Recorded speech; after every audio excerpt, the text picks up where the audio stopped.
இப்போது நீங்கள் கேட்கவிருப்பது ஜூனியர் விகடனில் வெளியாகும் பா. திருமாவேலனின் பெரியோர்களே தாய்மார்களே தொடரின் பகுதி 79. பெரியோர்களே தாய்மார்களே.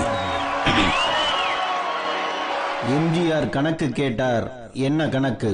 திமுகவின் பொருளாளராக இருந்ததால் கட்சி கணக்கை எம்ஜிஆர் கேட்டார். அதனால் கட்சியில் இருந்து கருணாநிதியால் விலக்கப்பட்டார் என்று தவறான வரலாறு திரும்ப திரும்ப சொல்லப்படுகிறது. எம்ஜிஆர் கேட்டது கட்சியின் வரவு செலவு கணக்கை அல்ல. அன்றைய முதலமைச்சர் கருணாநிதியில் இருந்து எம்எல்ஏக்கள் வரைக்கும் உள்ள அனைவரின் சொத்து கணக்கை தான் எம்ஜிஆர் கேட்டார்.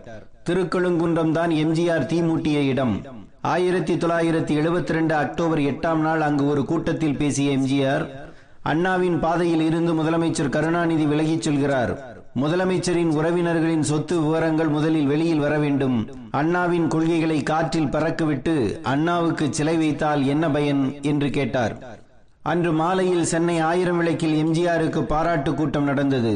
இதில் பேசிய எம்ஜிஆர் திருக்கழுங்குன்றத்தை விட அனலை அதிகம் கக்கினார். எம்ஜிஆர் என்றால் திமுக, திமுக என்றால் எம்ஜிஆர் என்று நான் சொன்னேன். நீ எப்படி இப்படி சொல்லலாம் என்று கேட்கிறார்கள். கேட்டவனும் இப்படி சொல்லட்டும். உனக்கும் உரிமை இருக்கிறது, எனக்கும் உரிமை இருக்கிறது. உனக்கு இதை சொல்ல துணிவு இல்லாததால் என்னை கோழையாக்காதே என்று பேசிய எம்ஜிஆர், கட்சி பொறுப்பாளர்கள் அனைவரும் சொத்து கணக்கை காட்ட வேண்டும். நிரூபிக்க முடியாதவர்களை மக்கள் முன்னால் நிறுத்துவோம். அவர்கள் தவறு செய்திருந்தால் தூக்கி எறிவோம் என்று கர்ச்சித்தார். அப்போது முதலமைச்சர் கருணாநிதி மதுரையில் இருந்தார். வழக்கம்போல் செயற்குழு கூடி இது பற்றி முடிவெடுக்கும் என்று சொல்லிவிட்டு வந்தார் கருணாநிதி. கட்சிக்குள் பேச வேண்டியதை பொதுக்கூட்டத்தில் இப்படி பேசலாமா என்று செயற்குழு உறுப்பினர்கள் ஆர்ப்பரித்தார்கள். எம்ஜிஆர் மீது நடவடிக்கை எடுக்க வேண்டும் என்று செயற்குழு உறுப்பினர்கள் 26 பேர் கையெழுத்து போட்டு கொடுத்தார்கள். அன்று எம்ஜிஆருக்கும் கருணாநிதிக்கும் சமாதானம் செய்ய துடித்தவர்கள் 2 பேர். ஒருவர் நாஞ்சில் மனோகரன், இன்னொருவர் முரசொலி மாறன். கட்சியில் பிளவு வேண்டாம் என்று எம்ஜிஆரை கேட்டுக்கொண்டார் நாஞ்சிலார். வருத்த கடிதம் கொடுப்பதற்கு கூட எம்ஜிஆர் தயாராகிவிட்டார். ஆனால் அவரை வெளியேற்றிவிட வேண்டும் என்று திமுகவில் பலரும் அதிதீவிரமாக இருந்தார்கள். கட்சிக்கு வெளியே கலவரங்கள் வெடித்துவிட்டது. கருணாநிதியின் புகைப்படங்களை எரிப்பதும் எம்ஜிஆரின் கட்டவுட்டுகளை அடிப்பதும் தொடங்கியது. எம்ஜிஆரை அழைத்து சமாதானம் பேசினார் பெரியார். திமுக தலைமைதான் சரியாக நடந்து கொள்ளவில்லை என்று அவரிடம் சொன்னார் எம்ஜிஆர். திமுக பொதுக்குழு கூடியது. வந்திருந்த 277 பேரும் ஆதரித்த நிலையில் எம்ஜிஆர் நீக்கப்பட்டார். அதில் கையெழுத்து போட்டவர் அன்றைய திமுக பொதுச் செயலாளர் நெடுஞ்செழியன். கருணாநிதிக்கும் தனக்கும் தலைமைக்கான போட்டி வந்தபோது கருணாநிதிக்கு பின்புலமாக இருந்த எம்ஜிஆரை கருணாநிதி தலைவராக இருக்கும் போதே வெளியில் அனுப்ப வாய்ப்பு கிடைக்கும் என்று நெடுஞ்செழியன் நினைத்திருக்க மாட்டார். பின்னர் தன்னிடம் இருந்து பிரிந்து போன நெடுஞ்செழியன் இதே எம்ஜிஆரின் வழிகாட்டியாக மாறிப்போவார் என்பதை கருணாநிதியும் நினைத்திருக்க மாட்டார். யாரும் நினைக்காதது நடப்பதுதான் அரசியல். வீட்டு விஷயங்களை எவளும் வீதிக்கு கொண்டு வர மாட்டாள். அப்படி கொண்டு வருபவளை எவனும் மனைவியாக ஏற்றுக்கொள்ள மாட்டான் என்று வியாக்கியானம் சொன்னார் நெடுஞ்செழியன். இவரை அடுத்து பேசிய கருணாநிதி, மாற்றார் நம்மை சந்தேகிக்கிறார்கள், ஆகவே நானும் சந்தேகிக்கிறேன் என்று சொல்கிறார் எம்ஜிஆர். இது ராமாயணம் போல் இருக்கிறது. யாரோ ஒரு சலவை தொழிலாளி சந்தேகிக்கிறான், ஆகவே நான் சீதையை காட்டுக்கு அனுப்புகிறேன் என்று ராமன் அனுப்பினான். அன்று சீதையை காட்டுக்கு ராமன் அனுப்பலாம். ராமச்சந்திரன் இப்படி கழகத்தை காட்டுக்கு அனுப்ப துணியலாமா என்று கேட்டார். இந்த இருவரும் பேசிய இடம் சென்னை கடற்கரை. அருகில் அண்ணா சமாதி. அண்ணனை மட்டுமல்ல, அண்ணாவின் அரவணைப்பை, கண்ணியத்தை கருணாநிதியும் நெடுஞ்செழியனும் அடக்கம் செய்து கொண்டிருந்தார்கள். கடற்கரையில் காற்று வாங்க போன அண்ணன் திரும்பி வரமாட்டார் என்ற தைரியம்தான் சகோதர பாசத்துடன் வளர்க்கப்பட்ட ஒரு இயக்கம் ஒரே குடும்பத்தின் இயக்கமாக உருமாற காரணமானது. 1971 சட்டமன்ற தேர்தல் வெற்றிக்கு பிறகு அமைந்த அமைச்சரவையில் சுகாதாரத்துறை அமைச்சர் பொறுப்பை கேட்டார் எம்ஜிஆர். நீங்கள் சினிமாவில் நடிப்பதை விட்டுவிடுங்கள் என்றார் முதலமைச்சர் கருணாநிதி. மறுத்தார் எம்ஜிஆர். அதனால் அமைச்சர் பதவி தரப்படவில்லை. மதுரை திமுக மாநாட்டுக்கு ஒரு நடிகையை அழைத்து வர எம்ஜிஆர் திட்டமிட்டார். திமுகவுக்கு இது தாங்காது என்று கருணாநிதி மறுத்தார். அதைவிட முக்கியமாக அன்றைய மதுரை மாவட்ட திமுக செயலாளர் மதுரை முத்து கடும் எதிர்ப்பு தெரிவித்தார். அப்படி யாராவது வந்தால் மாநாட்டுக்கு உள்ளேயே விடமாட்டேன் என்றார் முத்து. அன்றைய காங்கிரஸ் கட்சி எப்படியாவது திமுகவை உடைக்க நினைத்தது. அதற்கு எம்ஜிஆர் பலியாகிவிட்டார். இவை 3 திமுக சார்பு விளக்கங்கள்.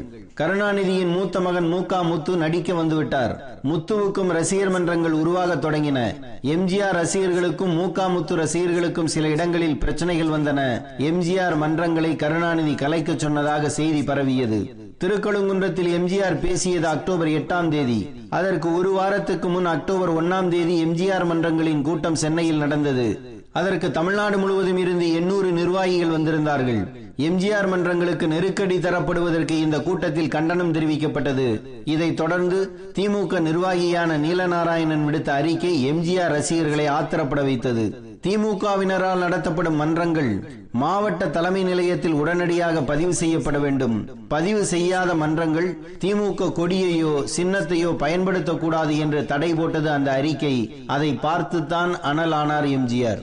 மகன் நடிப்பது பிள்ளையோ பிள்ளை, அப்பன் அடிப்பது கொள்ளையோ கொள்ளை என்ற முழக்கம் கிளம்பியது. திமுக கொடி கம்பம் வெட்டப்பட்டது. ராமாவரம் தோட்டத்தில் கும்பல் கூட ஆரம்பித்தது.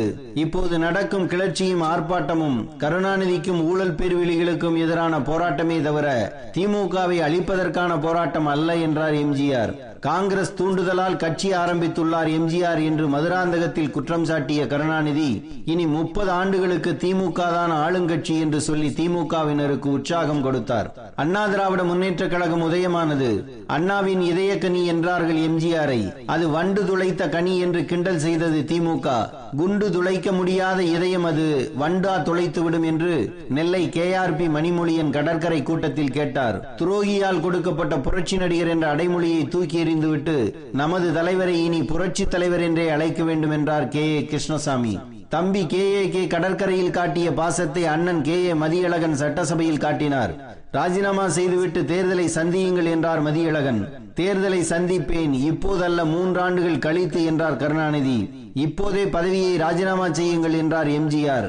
முதலமைச்சர் கருணாநிதியின் அமைச்சரவையின் மீது நம்பிக்கையில்லா தீர்மானம் கொண்டு வர அன்றைய சபாநாயகர் மதியழகன் முயற்சித்தார்.